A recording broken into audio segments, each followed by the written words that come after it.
मेरे गुरु महेश्वर शिव को मेरा प्रणाम है।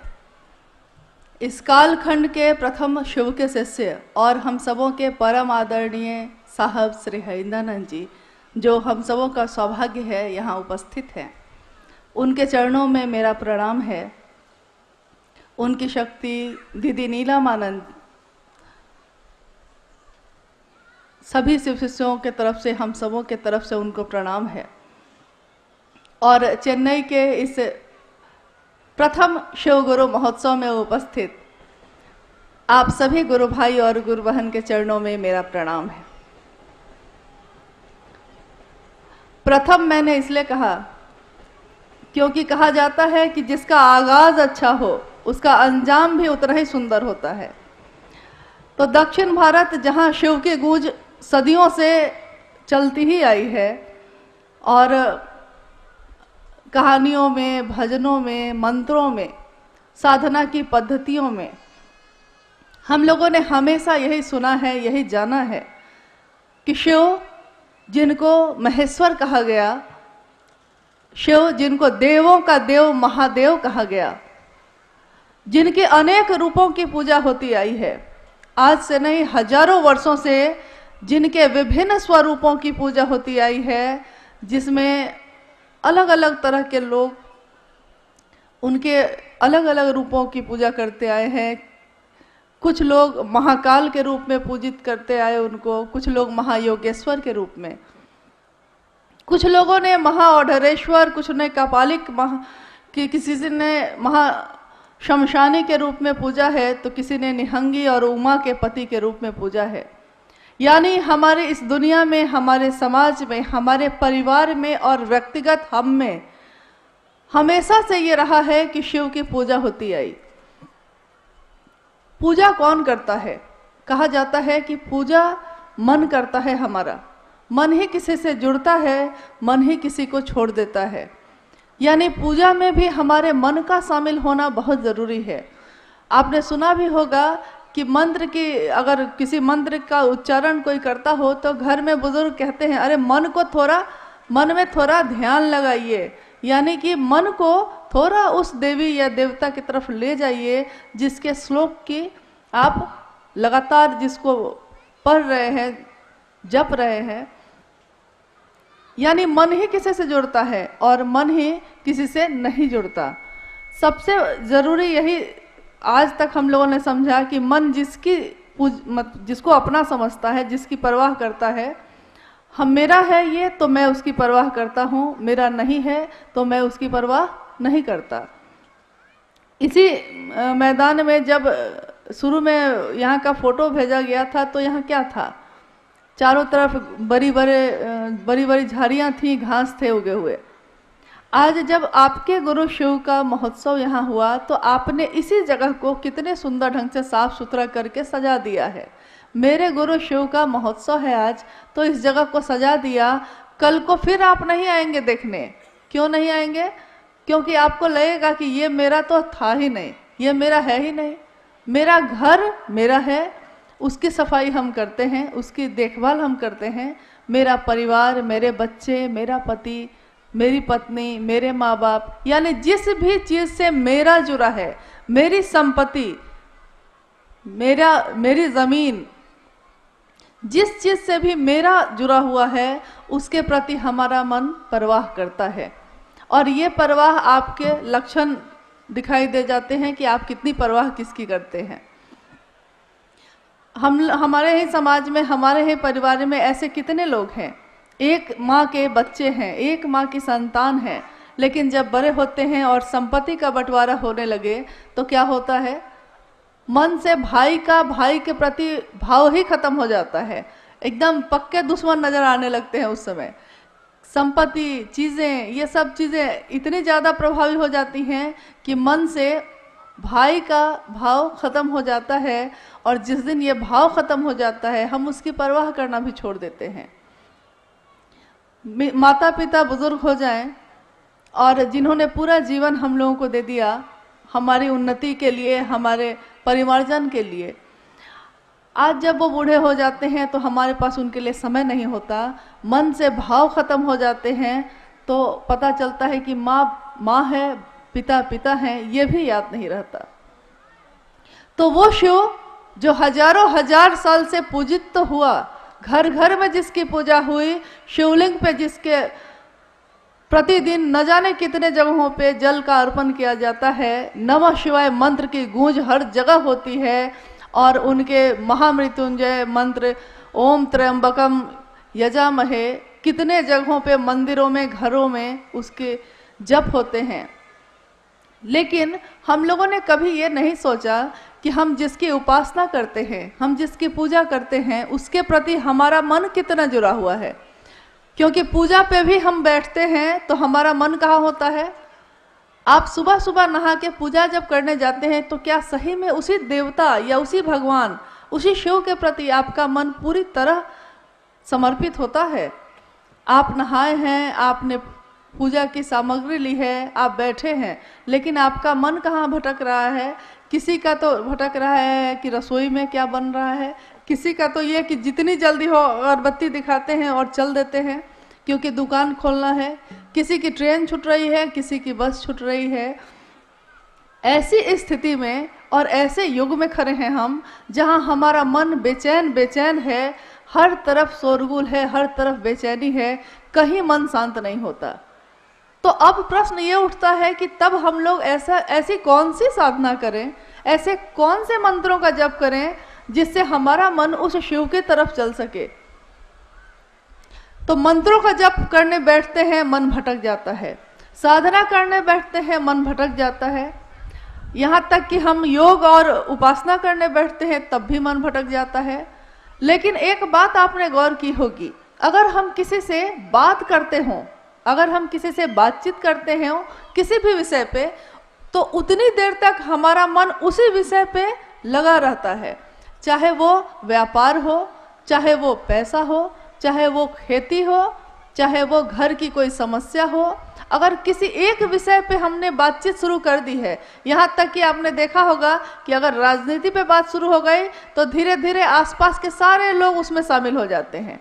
अगर क्रिकेट का मौसम है, क्रिकेट की बात हो रही है, सारे लोग उसमें शामिल हो जाते हैं। यानी अगर कोई एक व्यक्ति सही नियत से किसी एक विषय की बात करना शुरू करता है और अगर उस बात में ताकत है तो वो आसपास के सारे लोगों को खींच लेता है।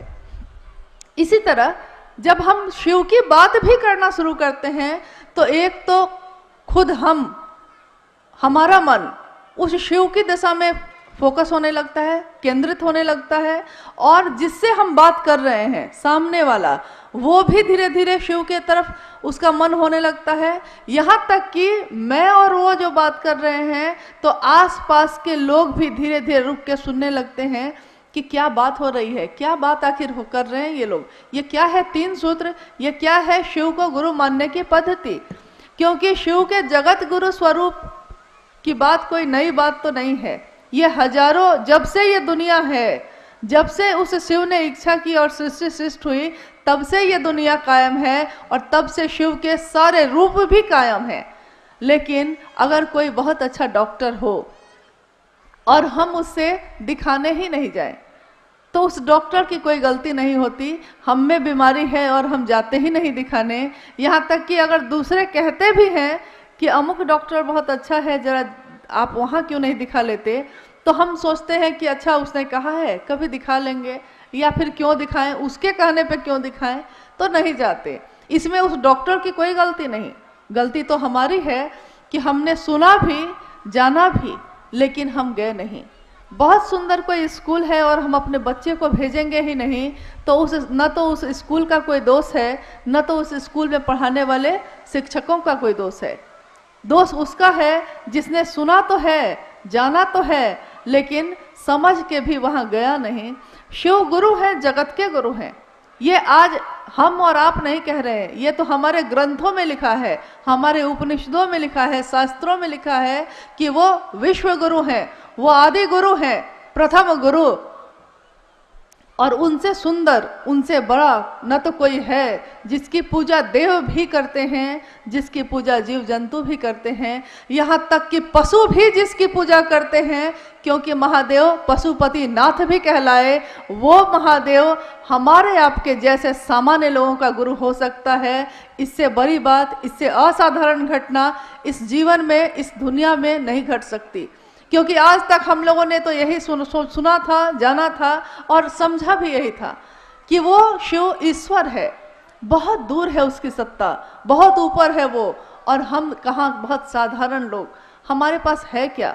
न हमसे मंत्र जप होता है, न हमारा मन केंद्रित होता है, न हमें संस्कृत आती है, न तो हमें बहुत सुंदर कोई बात आती है, तो वो शिव मेरा नज़दीकी कैसे हो सकता है? ये सोच सोच के आज से नहीं, हमने जब से जन्म लिया है तब से लेके आज अभी जिस जीवन में हम खड़े हैं अब तक हम लोगों ने यही सोच सोच के अपने जीवन के अधिकांश समय को गंवा दिया कि शिव सीधे नहीं मिल सकता। तो कभी किसी का सहारा लिया, कभी किसी का लिया, कभी पुरोहित, कभी ज्योतिषी, कभी किसी पंडित, कभी किसी का, क्योंकि खुद पे ये विश्वास ही नहीं था, सोचते ही नहीं थे कि हम सीधे भी उस शिव से जुड़ सकते हैं। इसी काल में आप कहेंगे कि आखिर किसी व्यक्ति का नाम क्यों लिया जाता है जब शिव की बात हो, लेकिन आपने सुना होगा शिव की पूजा जिसने भी की, शिव की भक्ति जिसने भी की, शिव का शिष्य जो भी हुआ, शिव उसी के नाम से प्रसिद्ध हुए। यहाँ तक कि उनके बड़े बड़े मंदिर भी अपने भक्तों के नाम से हैं। शिव अपने शिष्यों से जाने जाते हैं, शिव अपने भक्तों से जाने जाते हैं। तो आज के इस अभी के युग में एक व्यक्ति का जन्म हुआ जिनके बारे में आपने अभी सुना थोड़ी देर पहले। मंडल सर कह रहे थे कि शिव की शिष्यता की पृष्ठभूमि क्या है, उसकी व्याप्ति क्या है, उसका उद्देश्य क्या है, क्योंकि हर काम को करने के पीछे एक कारण होता है।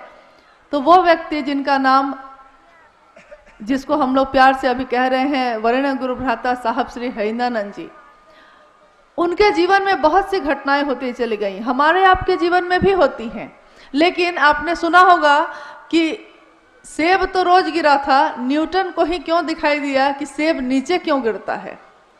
आप कहेंगे कि हमने भी देखा था, आपने भी देखा था, देखा तो सबने था, लेकिन जिसने लोगों को बताया नाम तो आज उसी का आता है। तो शिव गुरु हैं, विश्व गुरु हैं, जगत गुरु हैं, आदि गुरु हैं, प्रथम गुरु हैं, देवों के देव हैं। ये हमने सुना है, कहानियों में पढ़ा है, अपने बुजुर्गों से सुना है, मंत्रों के जप में सुना है, लेकिन आज तक हम लोगों ने न तो ये समझा न किसी और को बताया। तो जब साहब श्री हरिंदानंद जी के जीवन में कुछ ऐसी घटनाएं हुई जिससे उनका मन ये सोच के कि शिव, जब गुरु के बारे में कहा जाता है कि गुरु साक्षात पर ब्रह्मा, तो वो पर ब्रह्मा यानी शिव, ईश्वर शिव, वही गुरु क्यों नहीं हो सकता? क्योंकि हम लोगों ने आज तक यही सुना था कि गुरुर ब्रह्मा गुरुर विष्णु गुरुर देवो महेश्वर, गुरुर साक्षात पर ब्रह्मा गुरुर देवो महेश्वर, गुरु भगवान होता है, गुरु महेश्वर है। तो वो महेश्वर, वो शिव खुद गुरु क्यों नहीं हो सकता? ये सोच कर ही साहब श्री हरिंदानंद जी ने शिव को गुरु बना लिया। और उससे पहले वो जितनी भी साधनाएं उन्होंने की थी, चाहे वो शमशान की साधना हो या योग हो या मंत्रों का जप हो, सब कुछ छोड़ दिया और कहा कि शिव अब मेरे गुरु हैं और अब जो करेंगे वही करेंगे। बाद की घटनाओं में, बाद के समय में ऐसी ऐसी बातें होती चली गईं जिससे ये अनुभूत हुआ उन्हें कि नहीं, शिव सिर्फ नाम के नहीं, ये तो काम के भी गुरु हैं।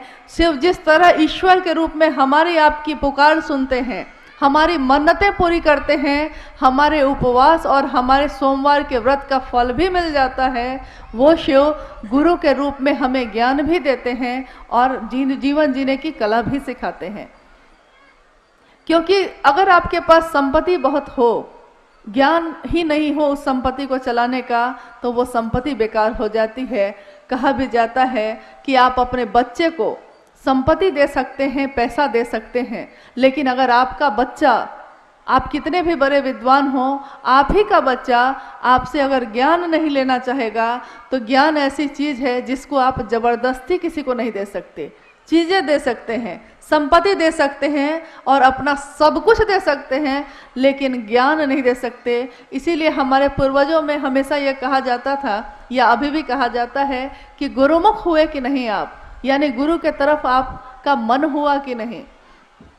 और अगर हमारे पास सबसे सुंदर विकल्प हो, आप सुन रहे थे अभी भजन में, बोलो सत्यम शिवम, बोलो बोलो तुम सुंदरम, यानी अगर सत्य शिव है, अगर सुंदर शिव है और वो शिव सबसे अच्छा है, हमको आपको प्राप्त हो सकता है, तो क्यों नहीं हमारे आपके जैसे साधारण लोग हैं, लेकिन हम उस शिव की राह में चलें, क्यों हम भटकते हैं कहीं और। क्योंकि कोई अगर शरीर में गुरु है तो हो सकता है आज वो है, कल नहीं रहेगा, लेकिन शिव के बारे में हम लोगों ने कभी नहीं सुना कि शिव ने कभी जन्म लिया हो और शिव की कभी मौत हो गई हो, ऐसा नहीं सुना हम लोगों ने, और ऐसा होने वाला है भी नहीं। तो क्यों नहीं उसी शिव को अपना गुरु बनाए। हमने अपने जीवन में सब कुछ सुंदर होना चाहा, सब कुछ अच्छा प्राप्त करना चाहा, लेकिन हो नहीं सका।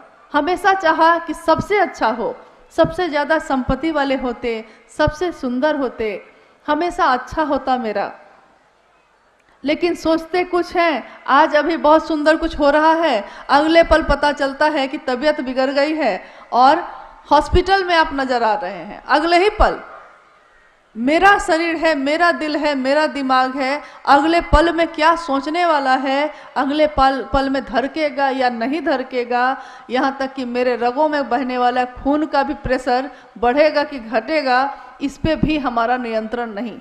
हमारे शरीर पे तो हमारा नियंत्रण ही नहीं, हमारी सांसों पे तो हमारा नियंत्रण ही नहीं, तो हम आखिर किस अहंकार में जिए जा रहे हैं। जब सब कुछ उस शिव की दया से प्राप्त है, तो क्यों नहीं उस शिव का नाम ले। हमने अपने जीवन में सबका नाम लिया है, हमने अपने जीवन में सबके लिए किया है, यहाँ तक कि अपने जीवन के हर संबंध के लिए समय निकाला है, चाहे वो मेरा बच्चा हो, चाहे वो मेरे पति हो, चाहे वो मेरे माँ बाप हो, चाहे वो मेरे दोस्त हो या संबंधी या पड़ोसी हो। यहाँ तक कि अनजान लोग भी अगर मुसीबत में पड़े होते हैं तो हम उनके लिए भी समय निकाल लेते हैं। लेकिन दुर्भाग्य कैसा है कि शिव की जगत में ही हम शिव के नाम का प्रचार करने की मुहिम में जुटे हैं। इससे बड़ा दुर्भाग्य हमारे आपके लिए नहीं हो सकता कि शिव गुरु हैं, ज्ञान देते हैं, ये बताना पड़ता है, ये समझाना पड़ता है। लेकिन चलिए, ये भी सौभाग्य हमारा है कि हमें ये सौभाग्य इस जीवन में मिला कि हम उस शिव के लिए कुछ तो कर सकेंगे, जिसने सब कुछ दिया है। उसके लिए हम अगर थोड़ा भी कर सकें, अगर मेरे इस बोलने से, मेरे इस जीवन में कुछ भी ऐसा करने से कुछ लोग अगर शिव की दिशा में चलने लगते हैं, तो इससे बड़ा सौभाग्य एक शिव के शिष्य के लिए कुछ भी नहीं हो सकता। शिव का शिष्य अपने गुरु के लिए कुछ नहीं दे सकता, क्योंकि वो शिव शरीर में दिखाई नहीं देता। न तो उसको आपके किसी भी वस्तु की चाह है, न तो उसको आपके रुपए पैसे की चाह है, न तो प्रसाद का भोग ही खाता है वो तो निहंगी शमशानी मदमस्त शिव है। हमारे गुरु हैं वो, और गुरु जैसा होता है शिष्य भी वैसा ही होता है। आपने देखा होगा कि हमारे जीवन में कुछ ऐसी घटनाएं होती हैं कि किसी ने कुछ कह दिया है, हम उस बात को भूल नहीं पाते, हमारा मन उसी बात पे टिका रहता है कि उसने ऐसा क्यों कहा। दुखी हैं हम, मन ही मन दुखी हैं, जबकि दुख का कोई कारण नहीं है। जिसके लिए सोचना था उसके लिए नहीं सोचा, जिसके लिए नहीं सोचना था उसी पे सोचे चले जा रहे हैं। तो जब भी आपका मन बेचैन हो, जब भी आपका मन अशांत हो, यह 3 सूत्र आपके बड़े काम आएंगे। और ये हम नहीं कहते, हम लोग ये कहने नहीं आए हैं कि नहीं आप करिए ही, ये तो एक जांच का विषय है। आप परीक्षा कर सकते हैं, आप करके देख सकते हैं। अगर आपको लगे कि नहीं इसका कोई परिणाम नहीं है, तो आप स्वतंत्र हैं नहीं करने को। लेकिन अगर आपको लगता है कि शिव का नाम लेने का परिणाम है, तो उस शिव को भूलिएगा मत। इस शिव के कार्य में हमारी आपकी सहभागिता यही रहेगी कि हमने क्या किया है। पूरी दुनिया ने सब कुछ किया शिव के लिए, लेकिन मैंने क्या किया, ये मुझको थोड़ा विचार करना होगा, थोड़ा रुकना होगा। हर व्यक्ति शिव का नाम ले रहा है, शिव से प्राप्त कर रहा है, लेकिन उस शिव के प्रति कृतज्ञता ही नहीं है, कोई एहसान ही याद नहीं है। तो हम कैसे शिव की संतान, या हम कैसे शिव के शिष्य, या कैसे हम भक्त। यानी आइए आज हम लोग थोड़ी देर में उन साहब श्री हरिनानंद जी की बात सुनेंगे जिन्होंने अपने जीवन में वो ज्वाइंट सेक्रेटरी कैबिनेट बिहार सरकार से अवकाश प्राप्त एक प्रशासनिक पदाधिकारी रहे। उनके परिवार के में भी शिक्षा का ही माहौल रहा। उस माहौल में एक ऐसी संतान बन के वो निकले जिन्होंने अपने जीवन, लौकिक जीवन में तो अपना जो चरम था उसको देखा ही, पारलौकिक जीवन में भी लोगों का एक जो आवेश पैदा करना होता है, एक जो संदेश देना होता है, क्योंकि हमको भी कुछ मिलता है, लेकिन हम में से कितने लोग ऐसे हैं जो कुछ बढ़िया मिला हो तो चाहते हो कि दूसरे को भी थोड़ा बांट दें। इस जगत में, इस दुनिया में हर व्यक्ति इसी चाह में चलता है कि कौन मुझको जान ले, कौन कहाँ मेरी स्थापना हो जाए, मैं ही गुरु क्यों नहीं बन जाऊं, क्यों नहीं ये सारे लोग मेरे ही शिष्य बन जाएं। ऐसे जगत में शिव के शिष्य भी आए हैं जिन्होंने कहा है कि जब वो जगत गुरु शिव स्वयं गुरु है तो क्यों नहीं हमारे आपके जैसे लोग उनको गुरु मानते हैं। कहाँ कहाँ भटकते रहेंगे और कब तक भटकते रहेंगे। शिव के शरण में चलें, शिव के पास चलें, शिव से दया मांगें, शिव की चर्चा करें और उस शिव को उन्हीं के पंचाक्षरी मंत्र नमः शिवाय से प्रणाम करने का थोड़ा अभ्यास करें। थोड़ा मन में ये अभ्यास आ जाए कि मन जप ले उस शिव का नाम। कहा जाता है कि सांसों की माला पे, सांसों की माला जन्म से शुरू होती है और मौत के साथ खत्म हो जाती है। उन सांसों की माला पे जप लूं मैं शिव का नाम। हे शिव, आप मेरे गुरु हैं, मैं आपका शिष्य हूँ, मुझे शिष्य पे दया कर दीजिए। ये कह आप अपने मन से कह के तो देखिए, देखिए उस शिव की दया तो चल ही रही है। हम ही लोग उनकी तरफ नहीं जाते, हमारा ही मन नहीं जाता। थोड़ी उस शिव की चर्चा करके देखिए क्या होता है जीवन में। थोड़ा उस शिव को नमः शिवाय मंत्र से प्रणाम करके देखिए। इसके लिए भी आपको न तो कहीं जाने की जरूरत है, न तो किसी भी चीज की जरूरत है। सांस चलती है आपकी, आती है और जाती है। उसी सांस पे आप बहुत सहज और सरल ढंग से नमः शिवाय का अभ्यास कर सकते हैं। जब सांस अंदर जाती है मन में सोचिए नमः जाता है, जब सांस बाहर आती है सोचिए कि शिवाय जाता है। नमः शिवाय, नमः शिवाय, ये एक ऐसा वर्तुल कायम करता है जो हमारे मन में भी उस शिव की गूंज पैदा कर देता है। हम नहीं जानते कि उस शिव का तत्व क्या है, हम नहीं जानते वो शिव कैसे दिखते हैं, सचमुच में उनका आकार कैसा है, लेकिन हम लोगों ने तस्वीरों में भी देखा है कि जो शिव के शरण में रहता है, जो शिव के मन के पास अपना मन ले जाने की कोशिश करता है, उसके मन की तमाम संकीर्णताएं खत्म हो जाती हैं, स्वतः ही खत्म हो जाती हैं। साहब की लिखी हुई एक किताब है शिष्यानुभूति, छोटी सी किताब है। क्या आप लोगों के पास, किसी के पास है वो किताब? आप लोगों में से किसी के पास शिष्यानुभूति है? कभी पढ़ा है आपने?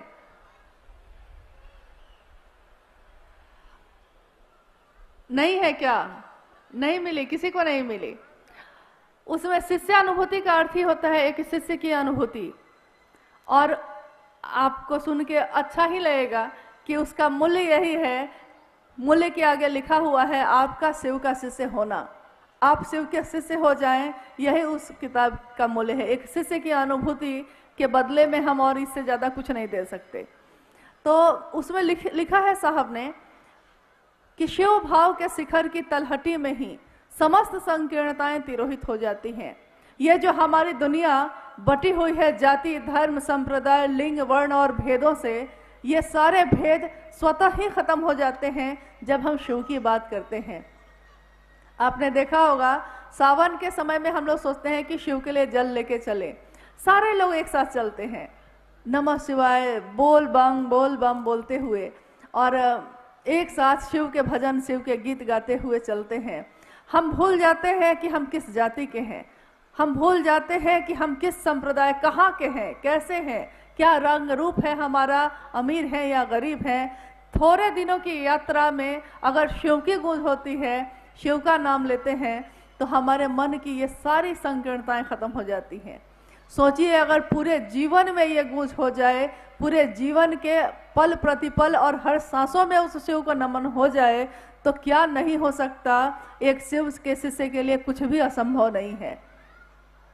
मानव ही ऐसा है जो जीव से शिव हो सकता है, जिसमें एक संभावना है, ठीक वैसे ही जैसे एक बीए में एक संभावना होती है पेड़ बन जाने की, संभावना है वो, लेकिन अगर आप उसको रोपिएगा नहीं, उसको धरती में गाड़िएगा नहीं, उसकी सेवा नहीं करिएगा, तो उसमें से, उस बीए में से, उस बीज में से पौधा नहीं निकल सकता, फूल पल्लवित और पुष्पित नहीं हो सकता।